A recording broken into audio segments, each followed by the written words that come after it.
I'm Carlos and this is Nicole. We're Brindle Food Co. The name, cheesy enough as it is, was like inspired by our dog.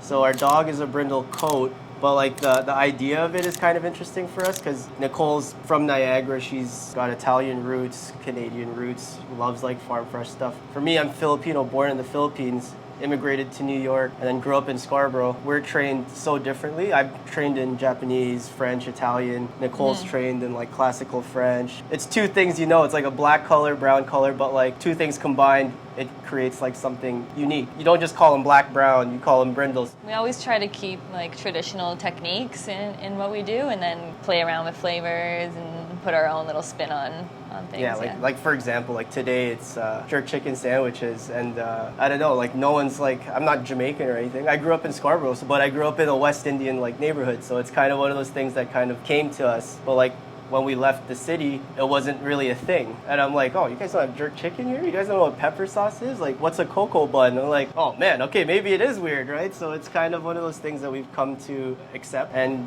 showcase or whatever. And if people question it, I'm like, what can I tell you? You know what I mean? They just gotta try it. You just gotta try it, yeah. Meeting people, I think like we really missed that connection, face to face, but just being able to like catch up with old friends. We had a lot of family come in, and then like their customers were coming through here and making some great connections. It was fun. Built our network for sure, because we do Niagara maybe every other month, like depending on it. It's just really hard for us to transport and everything, but now, and some people are definitely keeping an eye out for us now that we're here. So it'd be nice to do it a little more often and branch out into the region for sure, especially with the summer coming and everything's going to be coming from Niagara anyway, so might as well make a delivery around here before we take it back to Toronto, so it'd be good.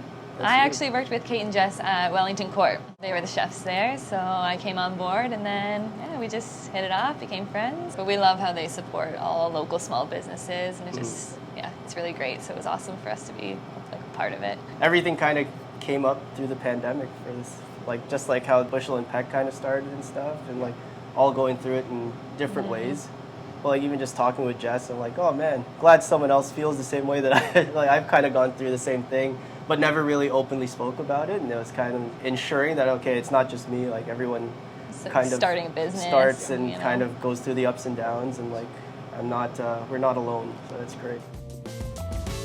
Actually, right now we're doing meal kits, and that's what we've been doing through the pandemic, basically because you can't go out, but we're working on doing more pop-up events, and like this is our first store kind of event since the pandemic. I've done a few pop-ups before. We're looking forward to being with more people, I think, and actually people dining and seeing the reaction and doing everything start to finish, because the meal kits kind of toss up, like you can do as much as you can, but there's still a 20% you got to leave for someone to do. It's always nice to see the finished product of people making the meal kits at home. The instructions, everything's there for you, and 10 to 15 minutes it takes you to cook it and be on your table. And it's kind of nice to see the photos after. They've actually like done the work and followed the instructions, and it works out really well. Yeah, it's pretty cool. So we have our website, brindlefoodco.ca. Our menus change like pretty much every week for the most part, so the kits change pretty regularly, but you can go on brindlefoodco.ca, and then if you follow us on Instagram, we kind of keep up with updates. That's where we release the menus. Yeah, and you just go online, we set a delivery date, and you get to go from there. You kind of pick what you like.